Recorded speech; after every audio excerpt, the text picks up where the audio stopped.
I'm Alison Mariella Désir, and I'm here in Discovery Park, native lands of the Duwamish and other Coast Salish peoples. Today, I'm shining a light on the powerful connection between the outdoors and our well-being. Our connection to nature is proven to increase our mental and physical wellness, but beyond that, it makes us care more about the world around us. In that spirit, I'll be sharing the stories of Black, Indigenous, and other people of color in the Pacific Northwest whose mental health has been positively impacted simply by getting outside.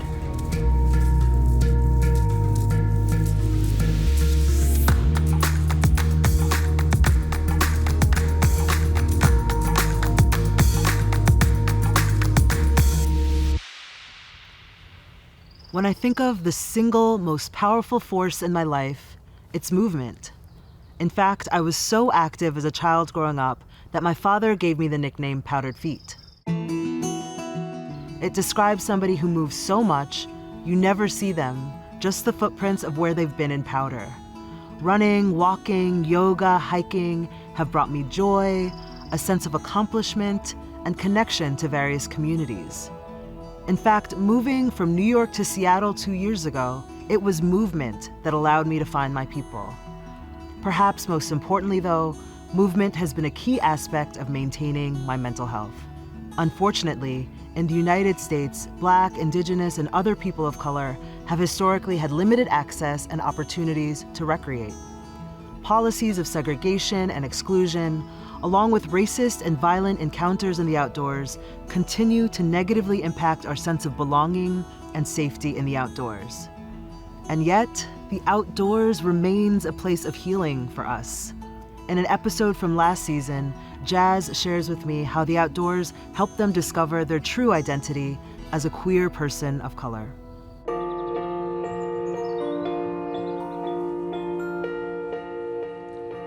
All right, here goes nothing. Where to start? Let's see. Okay, so you'll see some holds are probably better to hold with your hands. And some holds might be better to hold with your feet. Okay. All right? You can do what looks and feels comfortable, but there isn't like a set way of doing it. Okay. Well, I would love to see you and get into that flow. What is the wall saying to you? What is the wall saying to you? That's beautiful. It's like, how does it want to be climbed? Right? Maybe it's that way, maybe it's this way. Wow. Oh, yeah. Woohoo! Did it. Well, let me see if I can see what the wall's saying to me. Of course. Whoa, how would you like me to climb you? Yeah, feel it. Let's see, I like this little handle thing here.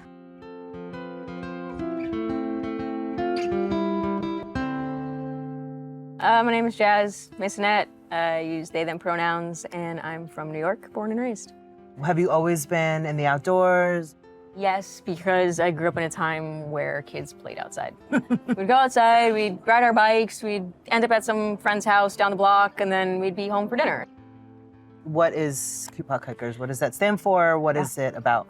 It's for queer people of color who like to hike, who are interested in hiking, who want to experience the outdoors. So much of the outdoors, the way that it's like commodified and sold to us, is about epic adventure and summiting Rainier, especially being here. I'm like, everybody's summiting Rainier and Mount Baker. But yeah, a hike is a hike, right? Yeah. I think anytime I step outside of the house with the intention of benefiting myself within nature, then that's a hike. I love that. Yeah. Tell me about the QPOC piece of it, because I'm a person of color, I'm not queer, but I know my own journey and struggles with feeling comfortable in the outdoors. Why was it important for this to be for queer POC? I think because there are a lot of queer circles centered around like happy hours and drinking and meetups that way. And I wanted this to, in addition to just like being a queer space, a queer POC space, that it was a sober space for people to link up. Tell me about the safety piece. If you're hiking by yourself, you're probably not as safe as if you were hiking in a group. Also, if you have one brown person by themselves, it's probably not as safe as if you have a whole collective of people who can, watch each other's backs or not, if that's necessary. You've shared that your gender identity was something that you sort of came to understand about yourself. I'd love for you to tell me about that. Growing up, I never really saw myself as one way, I would say. I would have folks be like, hey, buddy. Oh, I mean, honey, sweetie. Oh, sorry. I'm just like... What are you? What do I call you? I'm like, hi. You can just say, hey. You don't have to attach. Like, okay, that's fine, whatever.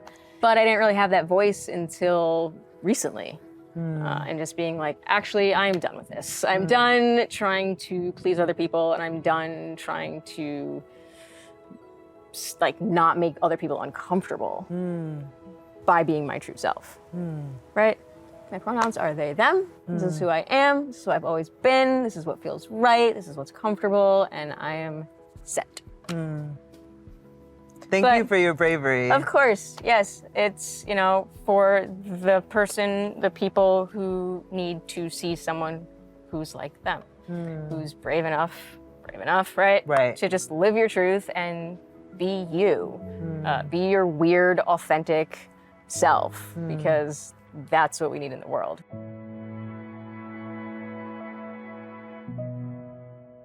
So, how did you get into climbing? I'm gonna say that's one thing Black people don't do. Correct. Black people don't climb, they don't swim, they don't go outdoors. There's a lot of things. Yeah. I mean, they don't jump out of perfectly good airplanes. But yeah, no, I started, I think it was like someone's birthday party when we were 10 years old or something, and I was like, rock climbing is cool, yeah. And then obviously in my adult life, I was like, wait, I enjoyed that. Well, it was very like ballet and very like flowy movement, which honestly showed me how I could move my body. It is an art form. It is sort of like a ballet, sort of meditational, because you are in control of where you're going. Let's see, I like this little handle thing here. And it's like, I know certain holds I'm not a fan of. Right. Well, this is like really odd because I'm like really spread out. Yeah. And then, a lot of like understanding your body's weight, where it is. I know. I'm very bottom heavy, so I'm like, this is great, but could I pull myself up? Nope. Right. Oh, this is that sneaky one. Yeah, that's not gonna. I'm out of breath. Am I scared? You got this. Okay. Literally, it's just one movement Let's see. at a time. Yep. Like this. There it is. Nice. Okay, that was already better. Let's swap that in my quad. Okay. You're getting there. It is. Nice. Okay. There we go. I'm gonna take my time up here. Victory lap up top. Absolutely. Thank you for this lesson. Of course, yeah. Thank you.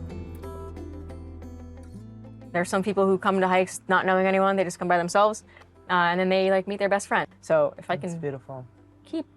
keep just creating a space so that people can do that, like, it's great. Was that my intention when creating this? No, I just wanted a safe space to hike with other folks who were like me. You didn't know you were gonna change the world? Still don't know if that's gonna happen, but if I can leave an imprint, a positive impact, then great. If it touches at least one person's life, then I think that's the goal, honestly. Be your weird, authentic self, because that's what we need in this world. The joy that jazz brings to the spaces they create is so important, particularly in this moment where trans and non-binary folks are facing attacks and legislation seeking to erase their existence. By providing safe spaces for queer people of color to recreate and show up as their authentic selves, jazz truly is helping to change the world. Similarly, activist Rosalie Fish has dedicated her life and her movement to advocating for missing and murdered Indigenous women, girls, and Two-Spirits. She imagines a world where Indigenous lives matter and can move through the world without worry or fear. So we're gonna run together today. Yes. Are you going to kill me? No, never. Where are you in your training, or what do you have coming up? I do have the team camp coming up.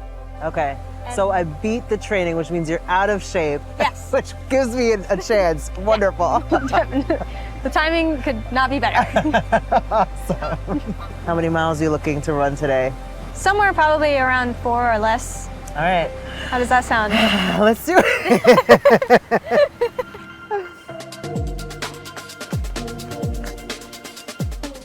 My name's Rosalie Fish. I'm a 21-year-old athletic advocate. I'm an athlete at the University of Washington.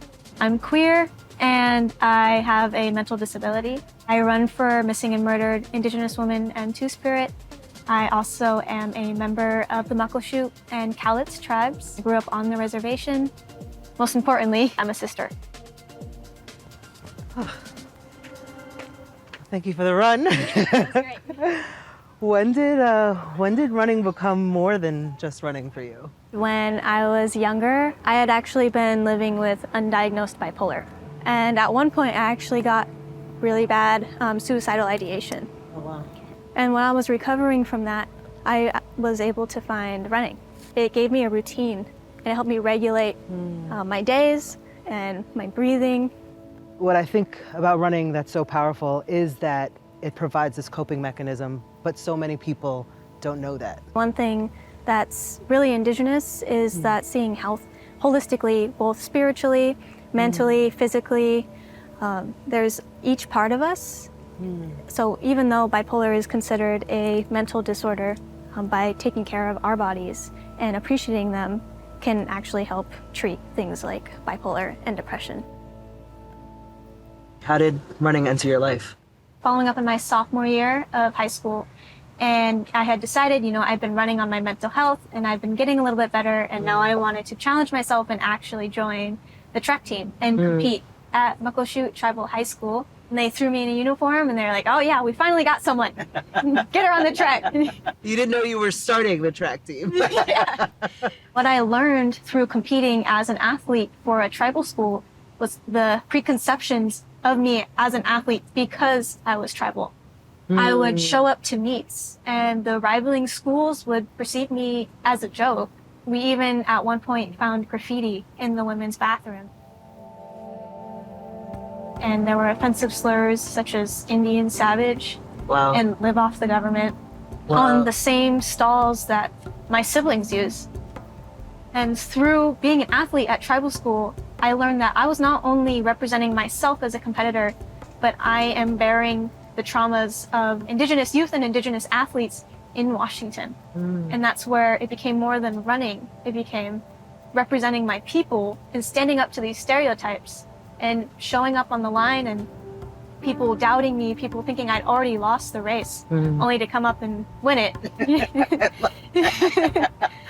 But being able to have those youth who actually saw what I was doing and were appreciating it and hopefully inspiring them to show that we can be top caliber athletes no matter what anybody says. Can you tell me about that first time that you decided to place the handprint over your mouth, what that means, and your advocacy work? Missing and murdered Indigenous women and Two-Spirit has been a huge part of my community since as long as I can remember. I would see the missing persons posters. There would be people in my life who had just disappeared.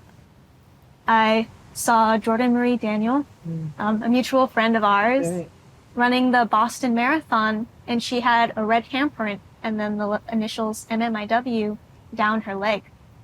And it was her using her platform as an athlete, a professional athlete at that, to raise awareness and to demand attention to this crisis that has been plaguing our communities. I realized that I needed to be doing so much more. And she had shown me what I need to do. So I messaged Jordan Marie Daniel. I'm a huge fan, and I want to ask your permission to follow in your footsteps and use my state championship meet to run for a missing and murdered Indigenous woman in Two-Spirit. And I decided to dedicate each of my races to a missing or murdered Indigenous woman in my community. My aunt, Alice Looney, Jackie Salyers, Renee Davis, Misty Uptown. I mean, hearing it, I get chills thinking about just how powerful that experience was, and the fact that you continue to speak these women's name, right? That's often what activists and protesters say their name, say her name, right? Because so often people pass and are disregarded or treated as though they don't matter. Murder is the third leading cause of death in Native women and Two-Spirit people. Wow. About 94% of us will experience violence within our lifetimes. 94%. And myself, my family are included in that 94%. So, Thank you. We're okay. who is Rosalie when she's not a runner and activist? I'm a sister. My youngest sister, Solstice, she's following me around. Or maybe we're at canoe family practice. I spend a lot of time with the members of the Muckleshoot canoe family and their community, paddling on our traditional ocean-going canoes. And that's how I'm able to connect with nature in my own way. I know that canoeing is, as you mentioned, your way of connecting to nature and is this beautiful tradition. Could you share with me the history behind that? Yeah. So my people, the Muckleshoot and Cowlitz people, traveled by the waters. I mean, our lives revolved around the ocean and the rivers. It's what gave us life. And we are able to practice what we call the traditional highways, which are the oceans. And we can travel in our canoes and we go up and down the sound. The canoes are about 12 feet long and they are super heavy. They're made out of the trunk of a cedar tree. Wow. It starts burning in the first 5 seconds. It's like the first couple miles of a run, right? Yeah, exactly. But the fact that it's so difficult, it's like I have that privilege to be practicing this and to be going through that pain. And it's the closest thing I have to prayer, similar to running. That's that, even though it might be painful or it's tough, it's the privilege of being able to do it in the first place.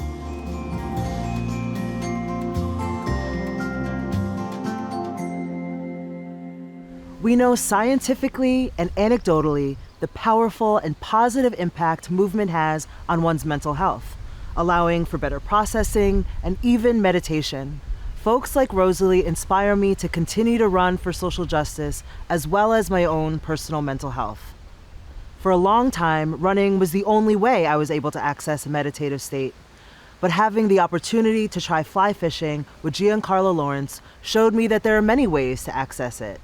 I absolutely never thought I would go fly fishing, but the experience with Giancarlo had me reconsidering that thought.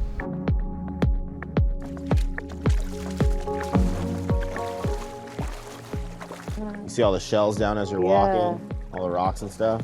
Oh, this is cool. This is all that structure. This is where food lays underneath those, baby crabs, all sorts of stuff.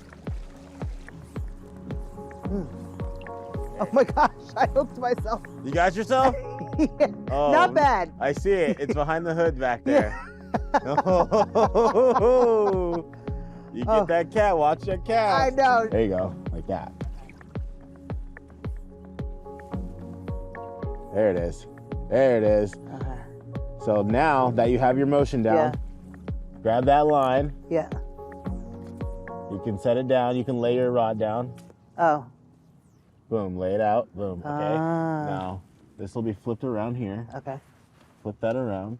Pick that up again and start casting it.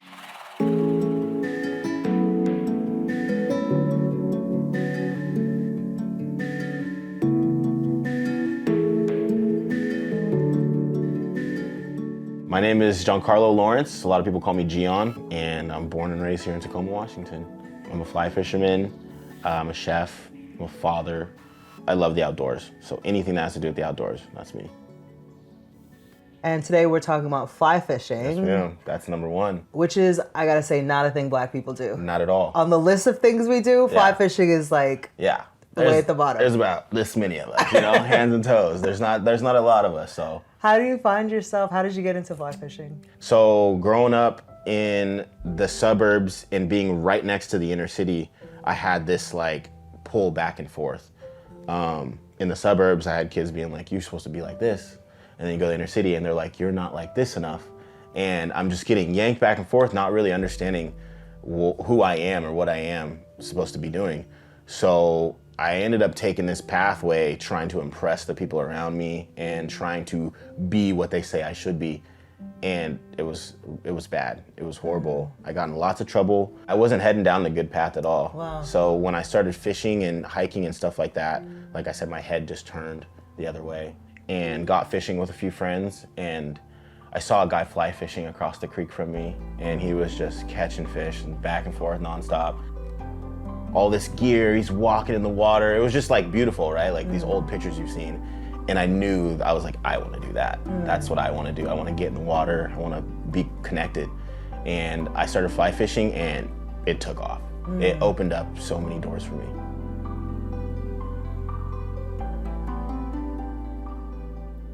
That is so powerful, and exactly why the outdoors need to be accessible and everybody needs to be able to enjoy them, because I mean, I think about that for my son. Ultimately, that's why I left New York. I left New York because I wanted my son to feel exactly the way that you described, right? To just know in his bones that the outdoors is his birthright and that being connected to nature is good for you, improves your mental health, right? Like I want him to have that experience, but there's still this war in my mind of just like fully letting go. It's scary. It really is. It's, like, especially like Black parents kind of almost warn you in a way, which is it's a fault of ours because we want to protect.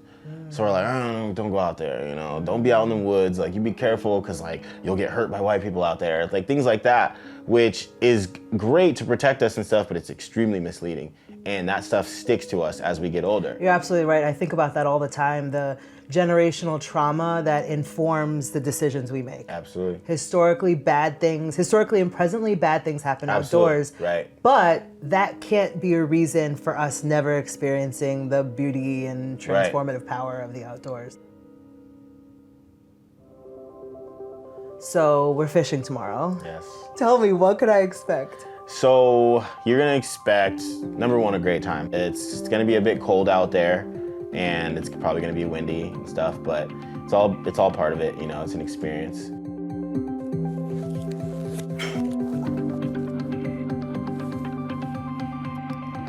Yeah, I'm already much warmer. This is good. Stuff those things right down in the boot.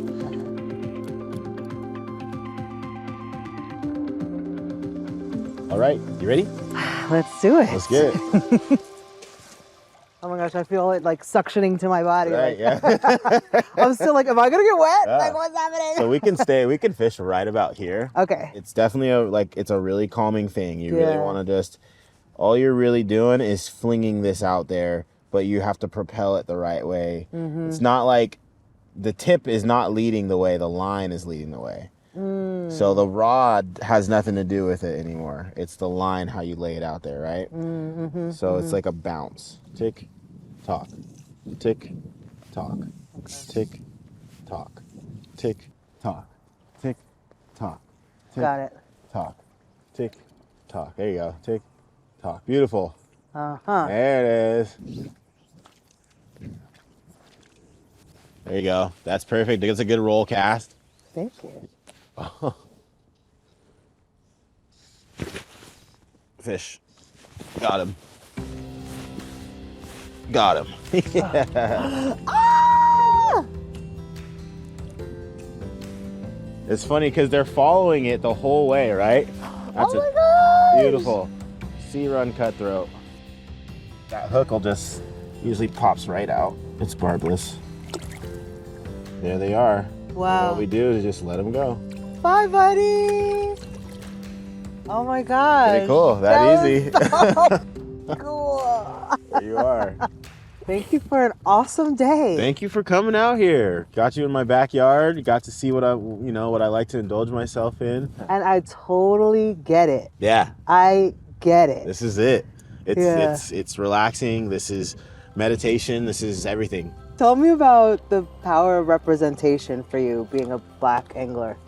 If 10 Black kids can see me fishing and start fishing, and 10 of their friends can see them fishing, that's gonna be something. That's in a few years, exponential. that's gonna be huge. In 40 years, that's what it is. And I love being like the face for the outsiders, you know, as they call it. I want to get the outsiders outside.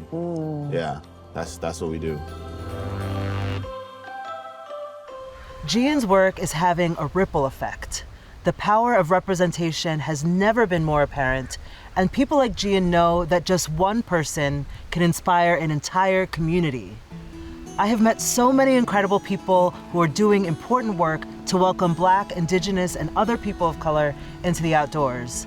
And I'm so excited to continue this journey of exploration and reflection. It's more important than ever to be spreading the word about opportunities, sharing information about access, and seeing with our own eyes people from all backgrounds embarking on unique adventures.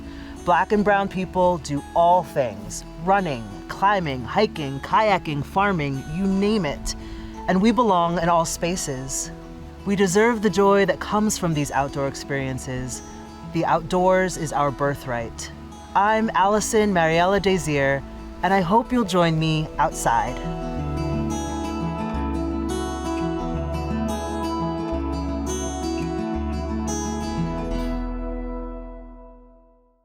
Fleet Feet is on a mission to inspire the runner in everyone and is proud to sponsor Crosscuts Out and Back with Alison Mariella Désir.